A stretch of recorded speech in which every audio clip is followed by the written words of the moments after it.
ఏయ్, రోజు డబ్బులు డబ్బులు అని సాగుపడుతున్నావు కదా, ఇదిగో డబ్బులు, నీకు కావాల్సిన మొత్తం తీసుకో. వామ్మో, ఎన్ని డబ్బులు! నాకు కావాల్సిన చీరలు, బట్టలు, ఇంట్లో సరుకులు అన్నీ తెచ్చుకోవాలి.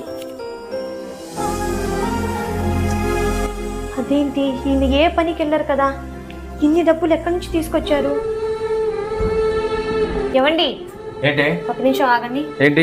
ఈ డబ్బులు ఎక్కడి నుంచి తీసుకొచ్చారు? ఎక్కడైతే ఏంటి, నీకు కావాల్సిన డబ్బులు తెచ్చానా లేదా?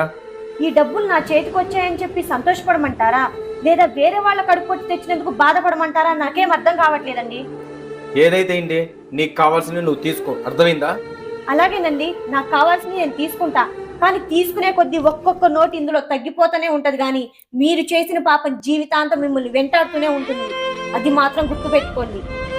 చూడండి, డబ్బు ఒకటే శాశ్వతం కాదండి, మనం చేసే మంచి పనేనండి శాశ్వతం. ఇక మీరే